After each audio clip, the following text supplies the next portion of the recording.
முதலமைச்சர் ஸ்டாலின் சொல்கிறதை போல இது பூதரகமான விஷயம்லாம் ஒன்றும் இல்லைங்க. ஏன்னா இபிஎஸ் அவர்கள் தெளிவாக சொல்கிறாரு. என்னென்னா இந்தியா முழுக்க 50% வந்து உயர்த்த போகிறாங்க இருக்கிற இதில். அந்த அடிப்படையில் தமிழ்நாட்டுக்கு 39 இருக்கிறது ஏறத்தாழ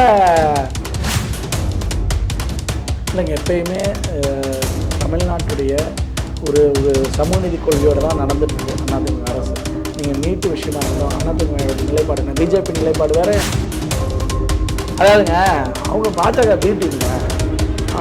ஏன்னா அதனால தான் அவங்க பாஜக தான் அனுப்பியிருக்கு தேமுதிக வந்து திமுக கூட்டணி போய் அதில் என்ன பண்ணுறாங்க, இந்த மாதிரி திமுக மேடையிலே நீங்கள் பேசுங்க, திமுக விட திமுக ஆட்சி சரியில்லைன்னு சொல்லுங்கள், பாலியல் வன்கொடுமை நடக்குதுன்னு சொல்லுங்கள், போதைப் பொருள் அதிகமாகிடுச்சுன்னு சொல்லுங்கள் அப்படின்னு இவங்க அனுப்பிட்டதா.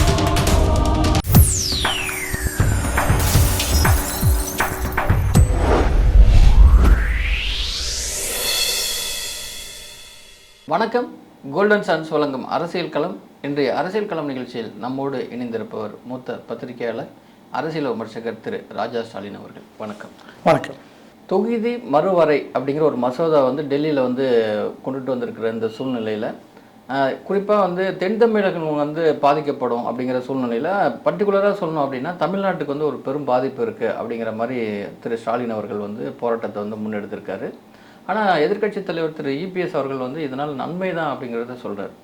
என்ன உள்ளே இருக்கிற இந்த செய்திகள்? அதாவதுங்க, இபிஎஸ் அவர் சொல்கிற நன்மை என்னென்னா, இப்போ த்ரூஅவுட் இந்தியா முழுக்க இதை என்ன பண்ண போகிறாங்க, 50% ஏன்னா மக்கள் தொகை உயர்றதுனால ஒவ்வொரு முறையும் வந்து ஒரு 10 ஆண்டுக்கு ஒரு முறை தொகுதி மறுவரை பண்ணுவாங்க.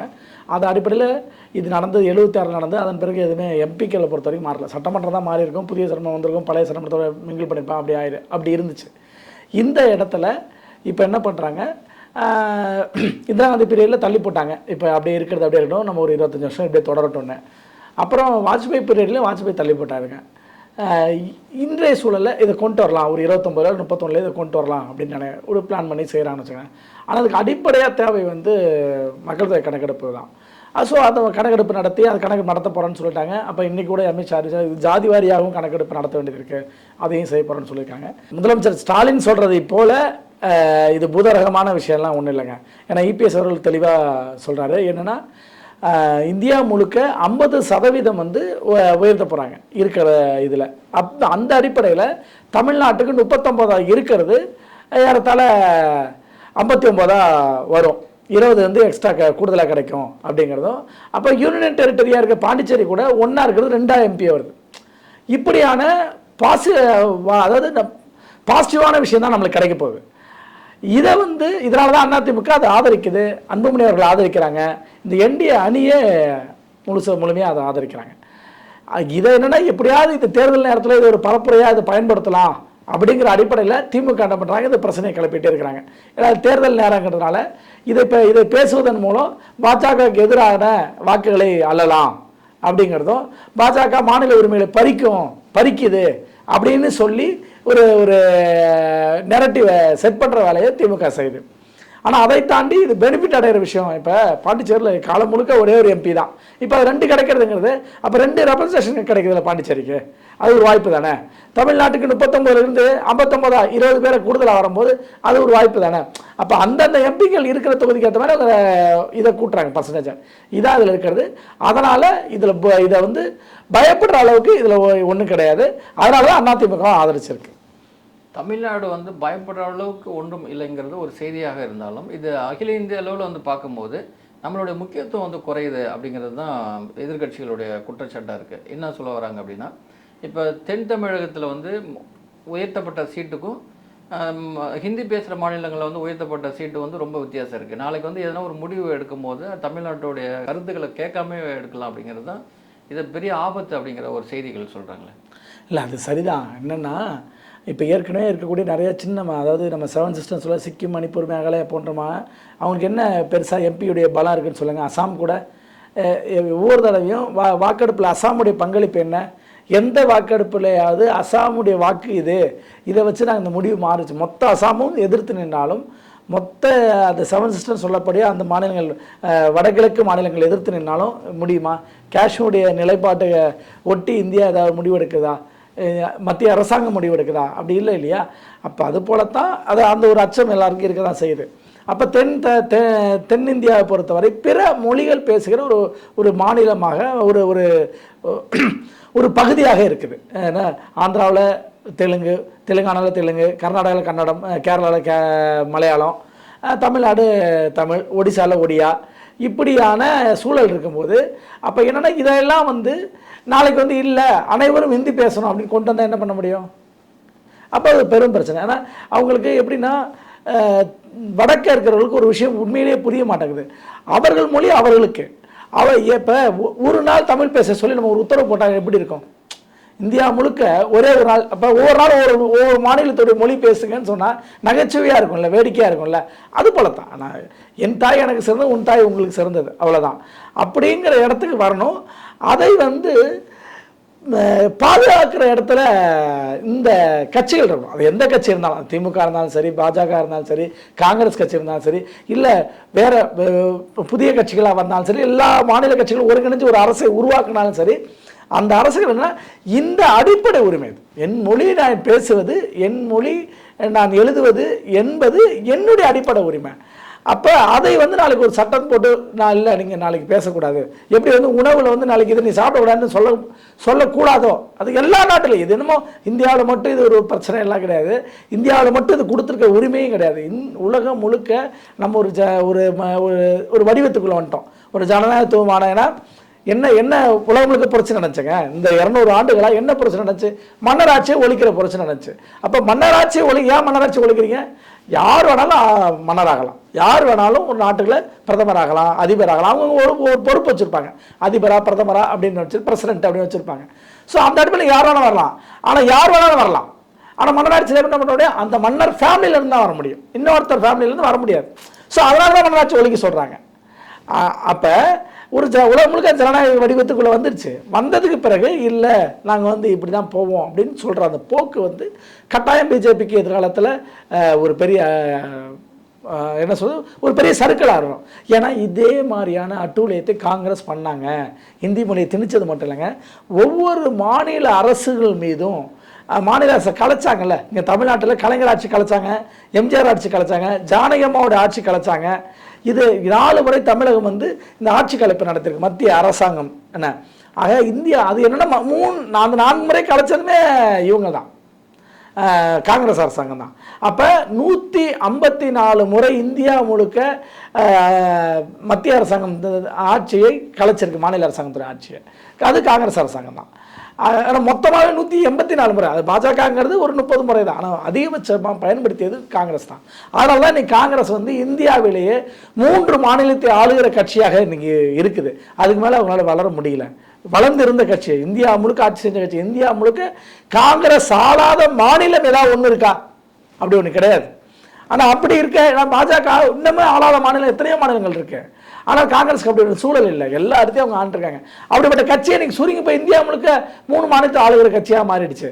அப்போ ஏன்னா இந்த மாதிரியான ஒரு நிலைப்பாடு தான். ஆக இந்த நிலைப்பாடு எடுத்தாங்கன்னா ஒருவேளை இது வளர்ச்சின்னா என்னன்னா, நாளைக்கு காஷ்மீருடைய 10 MP, அதாவது 10 MP பேச்சு, அவர்கள் கொடுக்குற உரிமை குரல் நாங்கள் மதிக்கப்படுவோம், அந்த உரிமை குரல் வந்து பாதுகாக்கப்படும். அவர்கள் என்ன சொல்கிறாங்களோ அந்த மாநில மக்களோட உரிமை பாதுகாக்கப்படுங்கும் போது தான் அது ஒரு ஜனநாயகத்துவம் பொருந்திய ஒரு நாடாக இருக்க முடியும். அந்த இடத்துல தான் ஏன்னா நீங்கள் 80 MP இருக்குது யூபியில், அந்த அடிப்படையில் நாங்கள் 140 ஆக 50%, 80ல் 50ங்கிறது 40, 80 + 40 120. ஸோ அப்படி வந்துடும். அப்படி ஒவ்வொரு பீகார்லேருந்து உத்தரகாண்ட்லேருந்து அப்படி ஒவ்வொன்றுமே ஹிந்தியை மட்டுமே தாய்மொழியை கொண்ட மாநிலங்களுடைய மொத்த எண்ணிக்கையும் கூட்டும் போது பிற மொழி பேசுகிற ஒடியா, மேற்கு வங்காளம், பெங்கால், தமிழ், தெலுங்கு இப்படி பேசுகிற எல்லாரையும் ஒருங்கிணைச்சா அவர்கள் ஈக்குவல் இல்லைங்கன்னு ஆயிப்போது. அப்போ என்னாகும், அதாவது ஒவ்வொருத்தரும் என்னன்னா என் மொழி பேசல என்ன தப்பு அப்படிங்கிற இடத்துல அவர்கள் மொழி பேச, ஆனால் என் மொழியை நீ பேசும்போது உனக்கு அந்த கஷ்டம் இருக்குல்ல. என்ன எந்த மொழி வேணாலும், அது மொழி என்பது தொடர்பு மொழி, அது எதை வேணாலும் பேசலாம், பயன்படுத்தலாம், பிரச்சனை கிடையாது. ஆனால் ஏன் என்பது திணிக்கிறங்கிறது தான். அந்த நிலைப்பாடை பாஜக எடுத்தாலும் அந்த எனக்கு காங்கிரஸ் ஏற்கனவே எடுத்து அடி வாங்கியிருக்காங்க. இந்த நிலைப்பாடு பாஜக கைவிடணும். நீங்கள் எம்பியை உயர்த்துறது வேற, ஆனால் இதன் மூலம் அடுத்த கட்டமாக நான் இதை செய்ய போகிறேன் அப்படின்னு வந்தால் இந்த ஒரே நாடு ஒரே தேர்தல் இது போன்ற விஷயங்கள் எல்லாமே எதை நோக்கி நகர்த்தோம்னா இதை நோக்கி தான் நகர்த்தும். அதுதான் இங்கே இருக்கக்கூடிய நீங்கள் கட்சியை கடந்து நீங்கள் திமுக கட்சியை கடந்து இங்கே இருக்கக்கூடிய சமூக செயற்பாட்டாளர்களுக்கு, எழுத்தாளர்களுக்கு, முற்போக்காளர்களுக்கு என்ன பிரச்சனைனா, நாங்கள் எங்கள் மொழியை பேசுவோம், எங்கள் உணவை உண்ணுவோம், நாங்கள் எங்களுக்கு பிடிச்ச ஆடை அணிவோம், எங்களுக்கு பிடிச்ச வழிபாடு நாங்கள் கோயிலுக்கு போனால் ஆடு வெட்டுவோங்க, கோயிலுக்கு போனால் கோழி வெட்டுவோம், பன்னி வெட்டுவோம், இதெல்லாம் பழக்கம், இது எங்களுடைய பழக்கம். இதை நீங்கள் ஏன் தடுக்கிறீங்க அப்படிங்கிறதான். ஆக அவங்க நாங்கள் தடுக்க மாட்டோம்னு இப்போ சொல்கிறாங்க. ஆனால் இதுக்கு என்ன வாக்குறுதி, உத்தரவாதங்கிறது என்ன, இது சட்டப்பூர்வமான உத்தரவாதம் என்ன, அதான் இங்கே கேள்வி. இப்போ அடிப்படை உரிமைன்னு வரும்போது எல்லாம் இதெல்லாம் அடிப்படை உரிமை, இதெல்லாம் ஏன் எங்களை அனுமதிக்க மாட்டாங்கன்னு நம்ம கேட்குறோம்.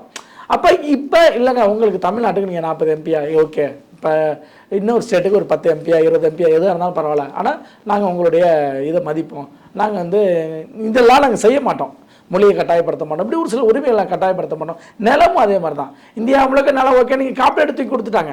நீங்கள் தமிழ்நாட்டில் அந்நியர் வருகை வேறங்கிறது, அந்நியர் உள்ளே வந்துட்டாங்க. அதே போல் காப்பீட்டு நிறுவனங்கிற பேரில் 1000 ஏக்கர் 2000 ஏக்கர் வளர்ச்சிக்கிறாங்கல்ல, அப்போ வேணா முதலீடு பண்ணுறேன் அது பண்ணுறேன்னு. அப்போ அதை எல்லாமே ஒரு நெறிமுறைக்குள்ளே கொண்டு வரணும். ஏன்னா பொருள் ஃபேக்ட்ரி வேணும், தொழிற்சாலைகள் வேணும், வளர்ச்சி வேணும், எல்லாம் சரி. ஆனால் அதை தாண்டி அந்த மண்ணினுடைய பூர்வ குடிகளுடைய வாழ்வாதாரம் பாதுகாக்கப்படணும், கூட அவன் செழிப்பாகவும் வாழணும். வெறும் வாழ்வாதாரம் பாதுகாக்கிறது மட்டும் இல்லை, அவன் செழிப்பாக எப்படி வாழ்கிறது, என் மண்ணை நான் திருத்தி வச்சுருக்கேன், அதை நான் பயன்படுத்தி வைக்கிறேன், அதுக்காக நான் உழைச்சிருக்கேன், என் பரம்பரைகள் உழைச்சிருக்கேங்கும் போது அதை பாதுகாக்கிற பொறுப்பு அனைத்து கட்சிகளுக்கு உண்டு. அது இந்த நேரத்தில் தேர்தலை ஒட்டி எந்த கட்சியாக இருந்தாலும், அது அதிமுக இருந்தாலும் சரி, பாமக இருந்தாலும் சரி, வேறு எந்த கட்சிகளுமே அந்த நிலைப்பாட்டிலேருந்து பின்வாங்கக்கூடாது. ஆனால் பின்வாங்க மாட்டோங்கிற வாக்குறுதியை தான் ஐபிஎஸும் கொடுத்துறாரு. ஜெயக்குமார் போன்றவர்களும் இப்போ தொடக்கத்திலிருந்தே எங்களுக்கு 7.18% இப்போதைக்கு இருக்குது எங்களுடைய பங்களிப்பு, இந்த பங்களிப்பு அடிப்படையில் தான் நீங்கள் கொடுக்கணும்னு சொல்லி ஏற்கனவே ஒரு வருடத்துக்கு முன்னாடியே ஜெயக்குமார் அவர்கள் தெளிவாக சொன்னார். அதனால் அந்த நிலைப்பாட்டில் அதிமுக தொடரும். திரு ஸ்டாலின் அவர்கள் எடப்பாடி அவர்கள் மீது கடுமையான குற்றச்சாட்டு வைக்கிறார். தமிழ்நாட்டுக்கு ஒரு நல்லதே செய்கிறதில்ல, எதுக்கு எடுத்தாலும் பிஜேபியோட ஊதுகுழலாக இருக்கார் அப்படிங்கிறது. ஆனால் இன்று பேசிய திரு இபிஎஸ் அவர்கள் தமிழ்நாட்டை காப்பாற்ற வேண்டிய பொறுப்பு எங்களுக்கு இருக்குது அப்படின்னு சொல்கிறார். இந்த கருத்துக்களை நம்ம எப்படி எடுத்துக்கலாம்? இல்லைங்க, எப்பயுமே தமிழ்நாட்டுடைய ஒரு சமூக நீதி கொள்கையோடு தான் நடந்துகிட்ருக்கு அதிமுக அரசு. நீங்கள் நீட்டு விஷயமா இருக்கட்டும், அதிமுகவுடைய நிலைப்பாடு என்ன, பிஜேபி நிலைப்பாடு வேறு, அதிமுக நிலைப்பாடு வேறு. சட்டமன்றத்தில் கொண்டு வரும்போது நீட்டு விலக்கு வேணும்னு தீர்மானம் கொண்டு வரும்போது அதிமுக ஆதரித்து வாக்களிச்சு, திமுக கொண்டு வரும்போது அதை வெளிநடப்பு செய்தவர்கள் பாஜகவை சேர்ந்தவர்கள் தான். அதுபோல் மும்மொழி கொள்கையில் அல்ல இருமொழி கொள்கை தான் அப்படிங்கிற முடிவு அதிமுக எடுத்திருக்கு. ஸோ எந்த நிலைப்பாட்டில் உங்களுக்கு பிஜேபி கிட்ட போய் இவங்க அடமானம் வச்சுட்டாங்க. ஏன்னா சும்மா ஒன்று சொல்கிறேன்னா எதை அடமானம் வச்சாங்க, நீங்கள் ஆடுறது நீங்கள். நான் என்ன சொல்கிறேன், தமிழ்நாட்டை அடமானம் வைத்து விட்டார். எதை எப்படி அடமானம், நீங்கள் தான் அரசு, திமுக தான் அரசு, திமுக தான் திட்டத்தை உள்ளே வராமல் தடுக்கிற பொறுப்பு, முதல் பொறுப்பு. அதுக்கு சப்போர்ட் தான் எதிர்கட்சி கொடுக்கணும். நீங்கள் ஒரு விஷயம் நீட்டு வேறானாங்கிறீங்க, நீட்டுக்கு ஆதரவாக இன்றைக்கி அதிமுக இருந்திருக்கு. அந்த நீட்டு இருக்கிற வரைக்கும் தற்காலிகமாக அந்த 7.5% இடஒதுக்கீடு கொடுத்தாங்க அரசு பள்ளியில் படித்தவர்களுக்கு.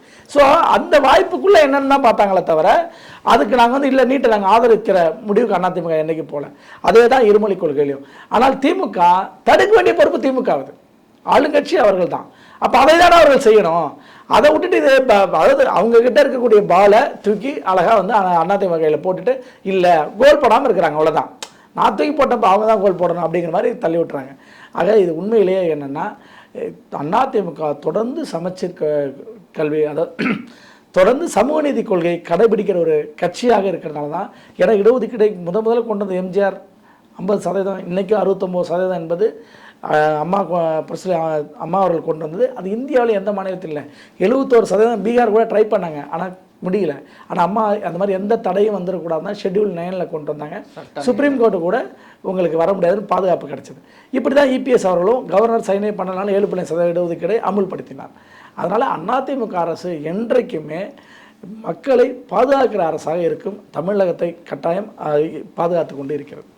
அதாவதுங்க அதிமுக தான் 72 கட்சி தொடங்கி 77 ஆட்சியில் இருந்தாங்க. 77 இருந்து ஏறத்தாழ இதுவரை ஏறத்தாழ 35 ஆண்டுகள் தமிழ்நாட்டை ஆண்டது அதிமுக தான். அப்போ இந்த கடந்த 50 ஆண்டுகளில், அதாவது 77 இந்த 26 வரைக்கும் சொல்கிறேன், இந்த 50 ஆண்டுகளில் 35 ஆண்டுகள் அதிமுக பெருவாரியாக அதிமுக ஆண்டதுனால தமிழ்நாட்டின் வளர்ச்சி, இந்த கல்வியில் ஆகட்டும், பொருளாதார ரீதியாக இருக்கட்டும், ஜிடிபியாக இருக்கட்டும், எல்லாமே தமிழ்நாடு அதிகமாக இருக்குன்னா எங்கே இருந்தால் அதிமுகவுடைய பங்களிப்பு தான் அதிகம். அப்போ இந்த தமிழ்நாட்டின் வளர்ச்சி என்பதை அதிமுக கட்சி செஞ்சது. ஆக இதை மறைச்சிட்டு திமுக குறைந்த ஆண்டுகள், இந்த 50 ஆண்டுகள் அவர்கள் ஆண்டுங்கிறது 17 வருஷம் தான், அது இந்தியும் சேர்த்து தான். அப்படிங்கும்போது அதைத்தான் நம்ம இங்கே சுட்டி காட்ட வேண்டியது இருக்குது. இந்த இடத்துல அதிமுகவுடைய வளர்ச்சி என்பது அதாவது அதிமுகவுடைய பங்களிப்பு அப்படிங்கிறது தான் பெரிய கான்ட்ரிபியூஷனு. அது இடஒதுக்கீடாக இருக்கட்டும், பொருளாதார ரீதியாக இருக்கட்டும், இதை மறைக்கிறதுக்காக திமுக என்ன பண்ணுறது, தூக்கி திருப்பி பழி போடுகிறது.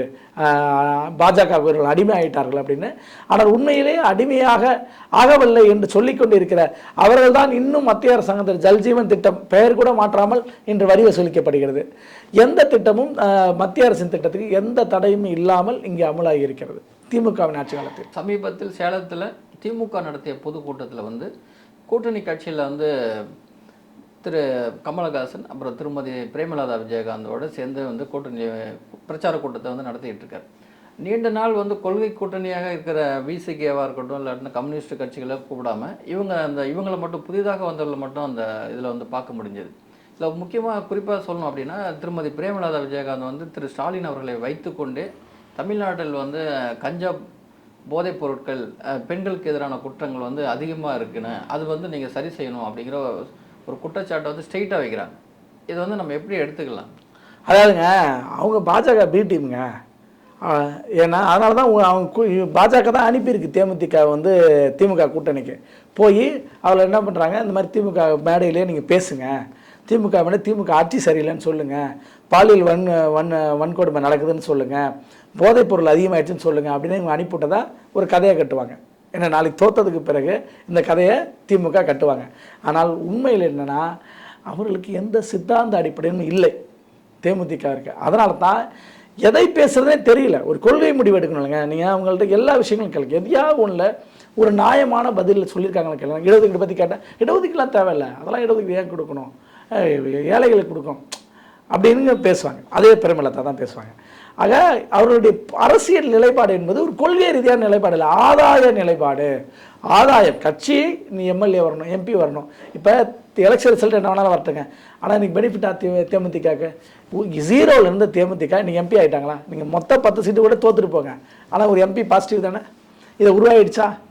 அப்போ இதுதான் தேமுதிக. அவர்கள் இப்போ திமுக நாளைக்கு தோற்றதுக்கு அப்புறம் தேமுதிக மேலே பழிப்பட போகிறாங்க. பாருங்க, ஏங்க எலிசபெத் ராணியாங்க நீங்கள், மக்கள்கிட்ட கை கொடுக்குது என்னங்க உங்களுக்கு அவ்வளோ வலிக்குது?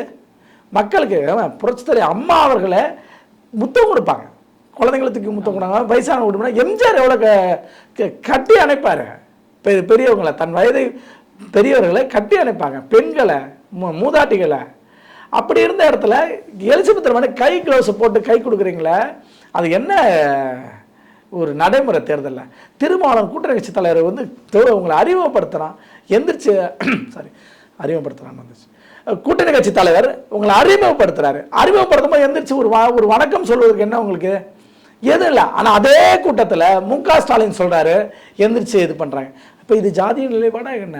அப்போ இந்த விடுதலை சிறுத்தைகள் கட்சி பிரேமலதா அவர்களை மொத்தமாக புறக்கணிக்க வேண்டும்னு சொல்லலை, புறக்கணிக்கும். ஏன்னா உள்ள ஒன்று வச்சுட்டு வெளியே ஒன்று செய்கிறாங்க அப்படின்னு வெளிப்படையாக தெரியுது.